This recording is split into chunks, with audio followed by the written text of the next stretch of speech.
กำลังดำนะพี่น้องเอ้ยใส่มือปักดำตามประเพณีบ้านเฮา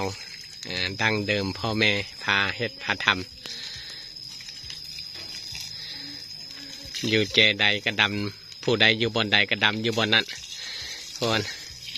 ผู้นี้นี่ก็นั่งสีดน้ำจวดเห็นให้ตัวเองซุ่มซ่ำซะก่อนเป็นได้ยายเมื่อยบ่เมื่อยบ่บ่เมื่อยคันบ่เมื่อยนี่สิได้โบนัสคันเมื่อยแล้วบ่ได้ไม่หอมแล้วเบาเฮ็ดได้เข้าสิงามก็เฮ็ดแล้วบ่ทั้งพุ่นหันการรถไถเข้าบ่ได้ไปขุดปิ้นผู้ขุดกะ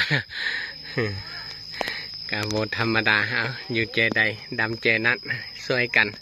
คนละไม้ละมือพี่น้องเอ้ยใช่คือว่าเห็นนั้นจับกุ้งใหญ่ได้เมื่อกี้นะว้ายว่าสิซ้ำแขนพอดีซ้ำแขนบ่ฮะ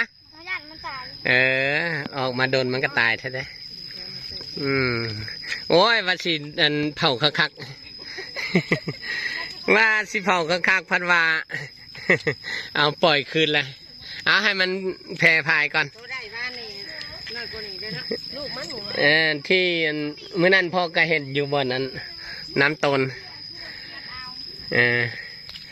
เห็นอยู่บนน้ำตนนั้นได้2 โตมือนั้นพอดีซ้ำมันเข็นเล็กน้อย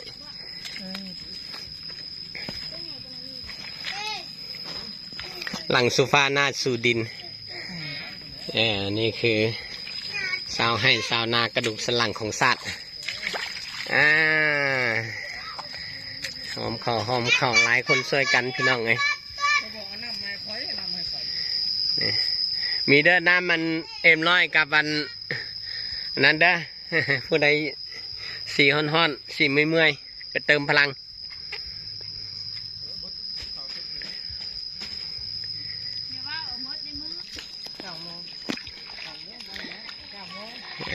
9 โมง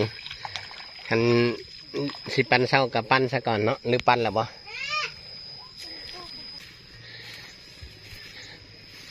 นาปีนี้กะเฮ็ดคักอยู่พี่น้องไงอ่อนดี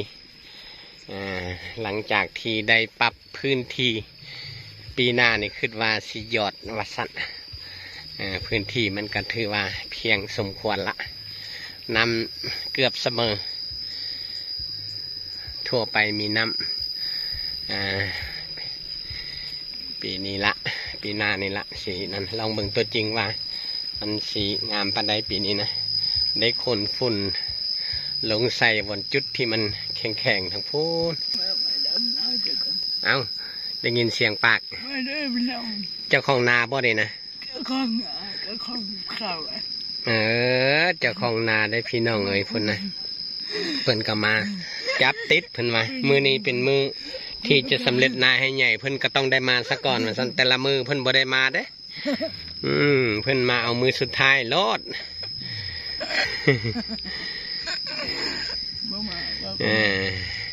บ่มาคุมก็บ่ได้คือสิบ่แล้วเพิ่นว่านะบ่มาแล้วสิบ่ได้กินข้าวต้องมีส่วนร่วมบ่ต้องมีส่วนร่วมได้จังสิได้กินข้าวได้เพื่อนว่านะน้องป้าก็มีน้ำกับบทันได้เต็มน่องซ้ำนี่นะฝนก็ตกกะบทันหลายปานใดหักกะขึ้นและครึ่งน่องแล้วเพื่อนว่ามาเด้อพี่น้องเด้อมาดำนาช่วยกันเด้อวันสันผู้ใดอยู่ทางใดกันคือสิพวมดำและช่วงนี้นะอยู่เมืองไทยบางบ่อนเขาเจ้ากระวานเอาบางบ่อนเขาเจ้ากระยอดวานเอามดแม่นความใด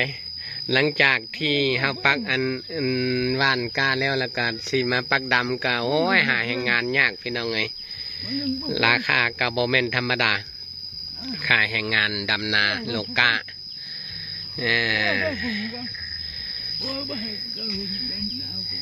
เนี่ยที่